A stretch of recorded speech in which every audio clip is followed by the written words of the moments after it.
Secretos de Necochea hoy desde, Los Pinos, acá en Parque Miguel Lillo y tratando de dar las buenas noticias. Habemos praesides en Puerto Quequén. ¿Habemos papa? No, habemos presidente y nuevo, luego de 11 meses de un nuevo gobierno a nivel nacional y por supuesto también a provincial, en que vaya a saber por cuáles circunstancias todavía en Puerto Quequén seguíamos con, simplemente los mismos actores que estaban antes. Meses que podríamos decir a la deriva, carentes de planificación, manejando a su antojo quizás las mismas empresas que son las exportadoras, sin querer a veces con complicidad del gobierno provincial, en este caso quien es como si hubiese seguido el gobierno anterior de María Eugenia Vidal. Pero precisábamos que el gobierno, en este caso provincial, empiece a actuar, aunque se equivoque o no en esto de poner un presidente, pero había que hacerlo. Con Carlos Bonserio, compañero desde hace mucho tiempo, resolvimos a fines del 2020 crear este canal de YouTube, Secretos de Necochea, y en los primeros videos reclamábamos sobre la tasa portuaria que ayudaría al municipio a reparar todo lo que ocasiona el movimiento y la operatoria portuaria. Pero tanto desde el Ejecutivo como desde el Consejo Deliberante hicieron oídos sordos a este reclamo.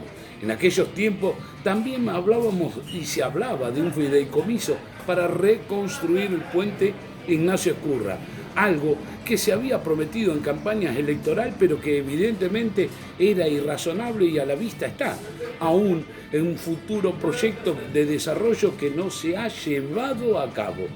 Habría que ir en búsqueda de un proyecto ya existente del arquitecto Saracima que data del año 90, donde la extensión de la denominada Avenida de las Torres de Quequén, acoplado con el proyecto del licenciado Tristán de la carrera de Logística en la Unicen de Quequén, para llevar adelante el transporte fluido y, si fuera necesario, de carga también ferroviaria.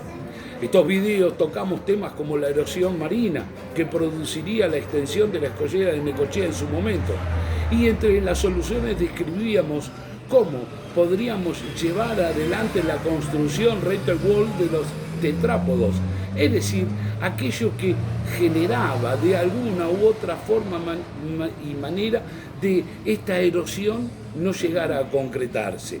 En febrero reclamábamos video mediante el nombramiento de un nuevo presidente, viendo la anomalía que se producía sin dejar de ocupar un puesto tan importante.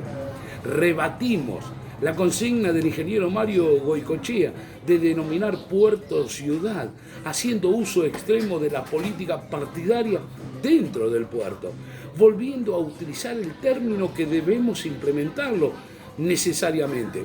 Somos una ciudad portuaria, tenemos que estar frente al mar. A principios de marzo, viendo el comienzo de la crisis del COVID o coronavirus, reclamábamos por el contagio que podían producir los tripulantes que venían desde Asia, encontrándonos con la sorpresa que el médico, casualmente responsable de controlarlos, brillaba por su ausencia. Dábamos datos y la razón de ser despedido y reemplazado.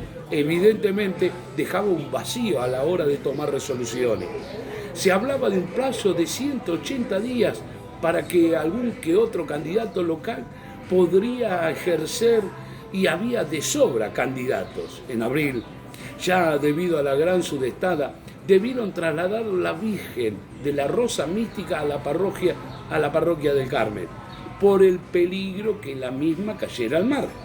La pregunta aún en aquel entonces y la respuesta sin respuesta aún. ¿Quién le pone el cascabel al gato? ¿La municipalidad? ¿El puerto? ¿La provincia? ¿Nación? Pero la erosión continúa. En abril también reclamamos la reposición de la tasa portuaria, siendo que el puerto fue el único que funcionó normalmente. Bueno, lo vemos hasta nuestros días y a veces con horarios ampliados a pesar de la pandemia. Debido a la falta del presidente del consorcio se produjeron hechos delictivos dentro de la operatoria portuaria, despidiendo a 2 funcionarios y suspendiendo a un director por 30 días. ¿Qué se sabe de eso? Nada hasta el momento. Nadie responsable de todos estos problemas.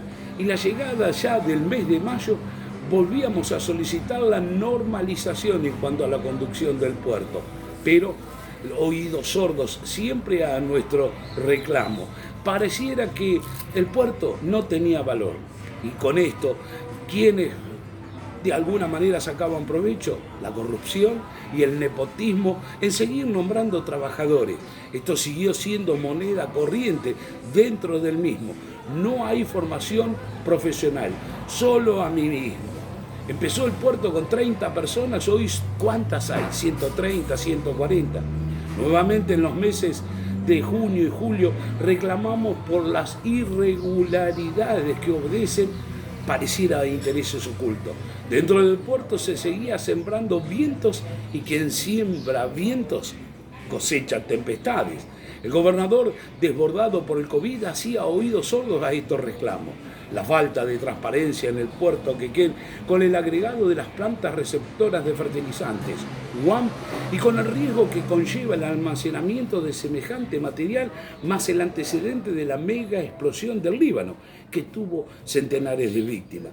No nos olvidemos que hace escasas horas, días, también Pier 12 ahora pidió no solo el acopio de fertilizantes, sino pidió autorización para 2 tanques de combustible al lado de los fertilizantes. Se hablan de 2.000 toneladas. Todo sigue igual, decíamos en aquel entonces.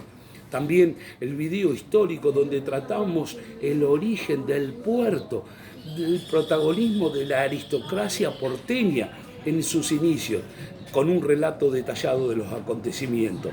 Pasamos por la estación Quequén, totalmente incendiada, abandonada a su suerte, también por las autoridades municipales, dejando desmantelar los restos que habían quedado en pie, y sobre todo la pérdida definitiva del ferrocarril a puerto. Y ya ampliamos nuestra labor periodística con el programa Secretos de Necochea Radio por Radio Mitre Necochea, donde se transmiten 2 programas correspondientes al desarrollo de lo que denominamos el hinterland de Puerto Quequén, con toda la actividad concerniente a los distintos rubros que componen una aspiración que ya pasa de lo local, es regional, y una de ellas enseñando a qué es la conciencia marítima con el profesor Miguel Ángel Nasso.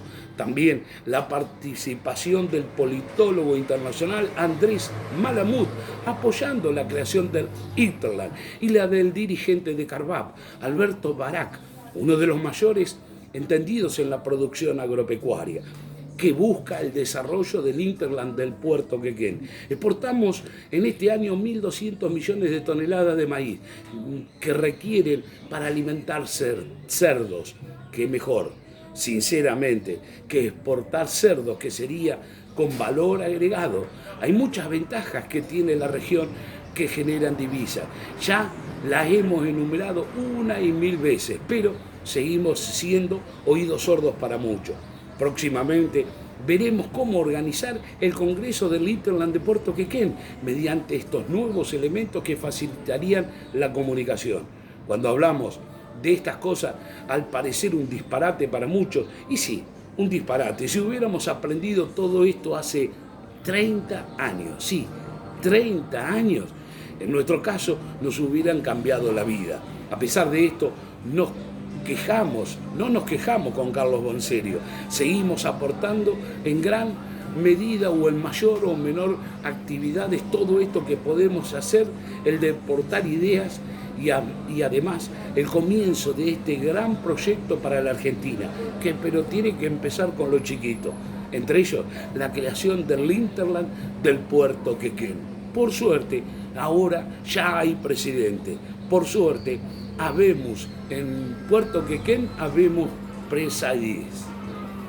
Nos volvemos a encontrar en Secretos de Necochea en la próxima. Suscríbete.